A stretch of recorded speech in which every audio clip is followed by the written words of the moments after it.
Good day everyone. Kami po ang reporter ng Chapter 3. I am Sandra Galimba. So, structuring the global economy.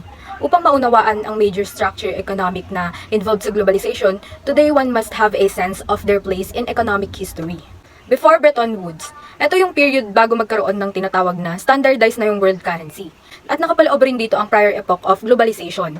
Itong prior epoch ay para makita natin ang pinagkaiba ng globalization period noon at ngayon, para makita kung mayroon nga bang nabuong pattern. At kung ikukumpara ang global economic system noon sa ngayon ay, pagdating sa transportation, dati ay riles at vapor lang, ngayon ay meron ng eroplano. At sa communication, dati telegrapo lang, ngayon ay meron na tayong ginagamit na internet. At isa sa mga similarities ng economic system then and now ay ang large-scale flows of capital. Dahil ang global economic development ay nakadepende lang dito noon at hanggang ngayon. And such development in both periods, kailangan ng large-scale immigration at growing importance of remittances sa mga nananatili sa sariling bayan. So remittances, transactions by which migrants send money back to their country of origin. At para naman sa karagdagang concept tungkol sa remittances sa ngayon, ay makikita ito sa Chapter 11. Sinasabi rin dito na hindi lang din daw sa pagkakatulad ng istruktura sa pagitan ng global economic development sa dalawang period, ngunit magkakaparehas rin daw ng mga nabuong problema.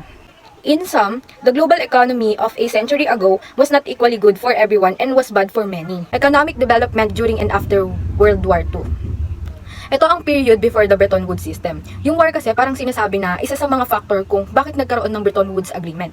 Kasi nung nagkaroon ng war noong 1945, na-disrupt nito yung economic globalization. At dahil sa war, may mga fascist country katulad ng Italy at Germany na nag-move sa direction ng autarky. So yung autarky naman, yung primary goal nila ay to create as much as economic self-sufficiency as possible. Yung autarky ay parang antithesis of globalization kasi nagkakaroon ka ng barriers to trade. Hindi ka nag-aalaw sapagkat nagsiset ka ng boundaries mo. Kaya may mga country na ang pinupush nilang goal ay more open international company. At nakapaloob rin dito ang isolationism dahil ang United States noong around 1930s had a strong tendency towards isolationism. Noong 1944 sa Mount Washington Hotel sa Bretton Woods, New Hampshire, nagkaroon rito ng 3-week meeting ang mga bansa, which is led to the beginning of the Bretton Woods system. Ang pinaka-topic nila ay ang depression or economic depression, meaning to say yung pagbagsak ng ekonomiya. At ang reason sa depression na ito ay ang lack of cooperation among nation states. Hello po, I'm Jane Rapunzel Abrahano and I will discuss the Bretton Woods and the Bretton Woods system. Dahil sa kawalan ng kooperasyon sa pagitan ng mga nation state, nagkaroon na tinatawag na depression. Ang kakulangan ng kooperasyon ay nauugnay sa mataas na mga taripa, hindi pa pang mga paghihigpit sa pag-import, at ibinababa din ng pamahalaan ang halaga ng pera para magkaroon sila ng advantage sa international trade with other countries. Dahil sa problema na yon, nagawa ang Bretton Woods system. Ang Bretton Woods system ay may 5 pangunahing elemento. Ang unang elemento ay ang expression of currency in terms of gold or gold value, upang magtatag ng isang par value noong Hulyo 1944. Halimbawa, ang isang $35 sa bawat ounce ng gold ay kapareho ng 175 Nicaraguan Cordobas bawat ounce ng gold.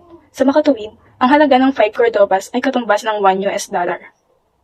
Ang pangalawang pangunahing elemento ay ang official monetary authority sa bawat bansa ay sumang-ayon na palitan ang sarili nitong pera para sa ibang mga bansa.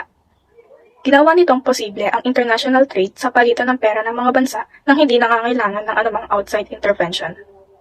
Ang ikatlong pangunahing elemento ay ang pagtatag ng isang tagapangasiwa para sa mga halaga ng palitan.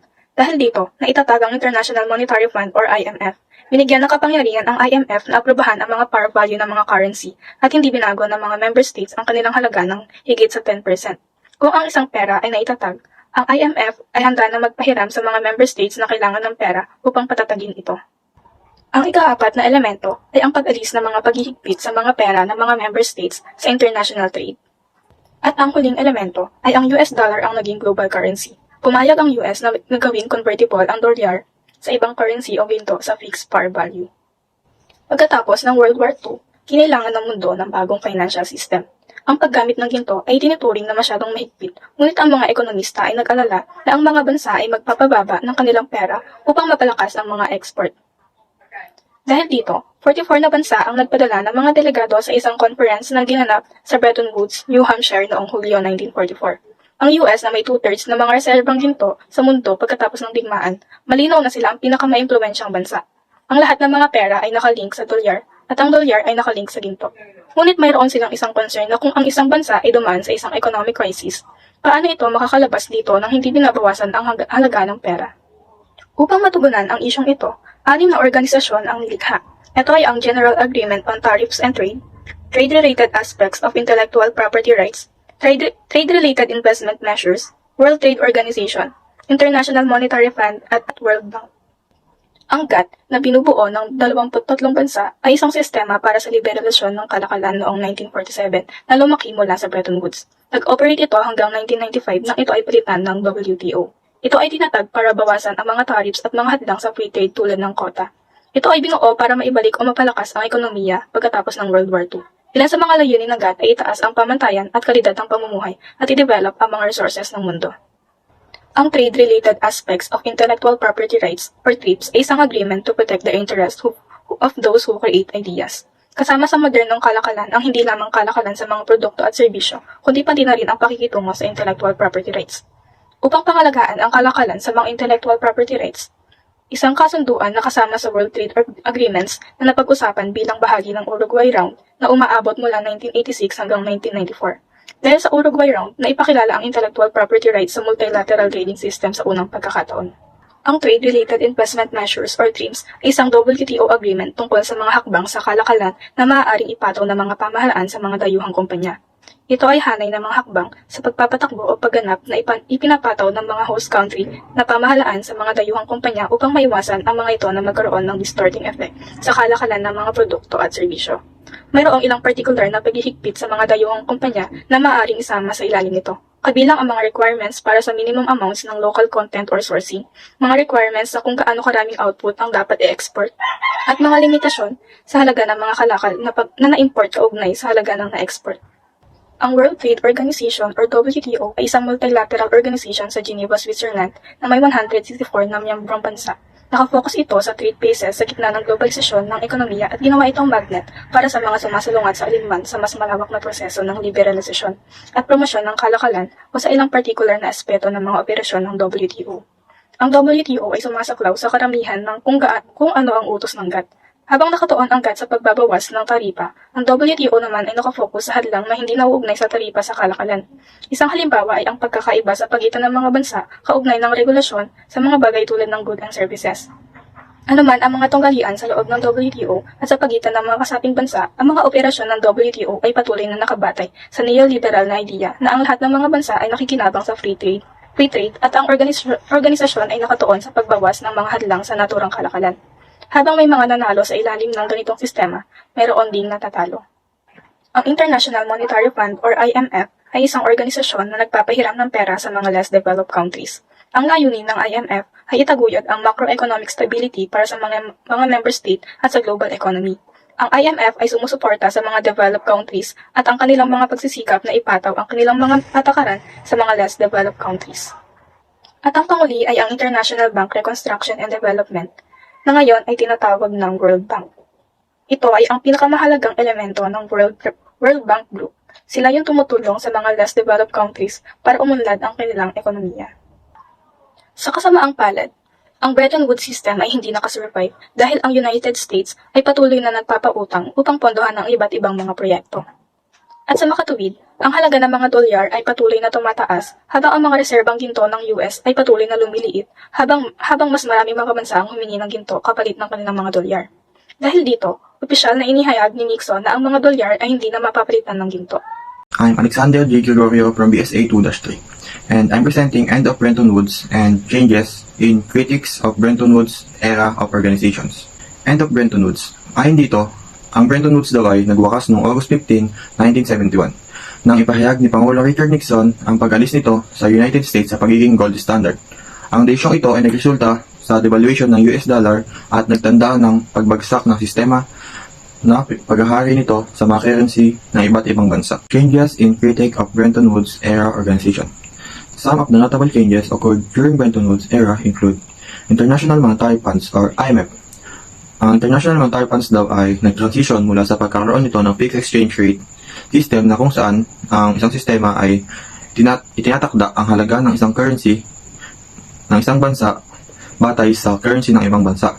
Sa paglipat nito, patungo sa floating exchange rate system, ang halaga ng pera ay pinapabayaang magbago ayon sa supply at demand na nagbibigay daan sa automatic na pag-adjust sa float exchange rate. Mas flexible ang sistema at mas ugma sa natural na dynamic na ekonomiya ng bawat bansa. Halimbawa nito ang pounds at dollar. Kapag may pagtaas sa demand ng pounds, ang exchange rate nito ay mula sa 1 pounds to 1.5 dollar tumataas sa 1 pounds to 1.50 dollars. World Bank. Ang World Bank ay nag-introduce ng isang bagong uri ng lending instrument bilang bahagi ng kanilang mga proyektong pangkaunlaran. Ang bagong instrumentong ito ay naglalayong magbigay ng mas malalim na suporta sa mga bansa upang mapanatili at mapalakas ang kanilang ekonomiya sa pamamagitan ng pagpapahiram ng pera. Nais ng World Bank na masiguro ang mas epektibong pagtulong sa pag-unlad ng mga miyembro nito, lalo na sa mga mahihirap na miyembro nito upang mapabuti ang kanilang ekonomiya at mapabuti ang antas ng pamumuhay ng kanilang mga mamamayan. General Agreement on Tariffs and Trade or GATT. Ayon dito, yung GATT daw ay pinapalawak ang pangdaigdigang na pakikipagkalakalan sa pamamagitan ng pagbawas o pag-alis ng trade barrier kagaya ng taripa o quota. Halimbawa, yung United States sumang-ayon na bawasan ang maximum na taripa na sisingilin sa isang particular na item na ini-import nito. Here are some of the main critics. Una, hindi demokratikong pagbuo ng desisyon. Pangalawa, kakulangan sa pagsugpo sa sistematikong problema. Pangatlo, neoliberal na mga patakaran. Pang-apat, pagpataw ng mga kondisyon. Hi, my name is Russell A. Domingo from BISA 2-3, here to report other important economic organization and the role of emerging economies. Other important economic organization.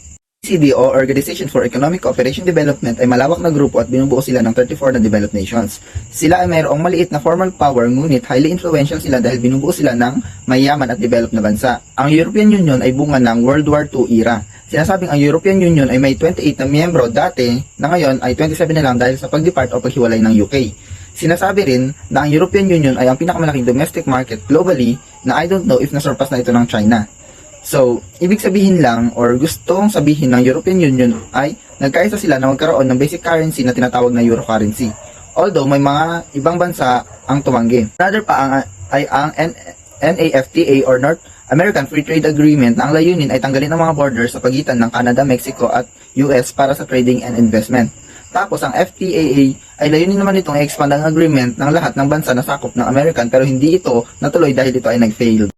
The role of emerging economies. Ang role ng emerging economies ay kayang mag-offer ng great returns to investor due to rapid growth. Yung emerging economies or new industrialized economies ay less developed. Tapos may impact ito sa economic growth and political influence. Example ng emerging countries ay Mexico, Brazil, China, Chile, Russia, and India. Mga sinasabing active member ng global economic institution gaya ng IMF and World Bank. At isa rin ang mga bansang ito sa free trade agreement na halimbawa ay Mercosur at TPP. Kaya it's considered as global economy. Tapos sinasabi rin na itong mga bansang ito ay mayroong growing population na kayang mag-serve ng massive workforce ng mundo. Good day everyone, I'm Jan Lawrence Mdulay from BSA 2-3 and I'm here to discuss the Multinational Corporation or MNC and the myth of economic globalization. The Multinational Corporation, MNC, a corporation that operates in more than 2 countries. Why do companies become multinational? In terms of production activities, there are various possibilities. Globally concentrated production in a single location. Production specifically for a local or national market. Production of a specialized product for a regional market. Segmented production with different parts located in different geographic areas. The Multinational Corporation MNC. Ang mga multinational na korporasyon MNC at transnational corporation TNCs ay mga makabuluhang manlalaro sa globalisasyon ng ekonomiya. Ang mga MNC ay nagpapatakbo sa maraming bansa habang ang mga TNC ay nagpapatakbo sa isa o higit pa. Ang ilan na nangatwiran na ang mga MNC ay naging mas makapangyarihan kaysa sa mga bansang estado at iba pang mga organisasyon. Ang globalisasyon ay kantong sa makapangyarihan na naging nangungunang aktor sa ekonomiya ng mundo. The myth of economic globalization. Hertz et al. 2009 famously argued that globalization, specifically economic globalization, is a myth. They assert that such a highly internationalized economy although it may not have been labeled global, is not precedented. Trade continues to involve mainly Europe, Japan, and North America. Although China and India have emerged as new superpowers, it is not truly global. While these are solid arguments, they really come down to the point that contemporary economic globalization may not be as new or as great as may contend. The myth of economic globalization. Ang globalisasyon ng ekonomiya ay lalong mahalaga, ngunit ang ilan ay nangatwiran na ito ay hindi pa nagaganap. Earth et al. 2009 ay nagtalo na ang kasalukuyang ekonomiya ng mundo ay maaring hindi gaanong bukas kaysa sa panahon ng 1870 hanggang 1914. Karamihan ng mga kumpanya ay nanatiling nakabase sa mga bansa na may mga multinational na negosyo na nagmumula sa mga iba't ibang bansa. Walang makabuluhang pagbabago sa pamumuhunan at trabaho mula sa mga maunlad tungo sa papaunlad ng mga bansa. At ang direktang pamumuhunan ng dayuhan ay pangunahing nakatuon sa mga advanced na pang-industriyang ekonomiya. Pangunahing kinasasangkutan ng kalakalan ang Europa, Japan at Hilagang Amerika.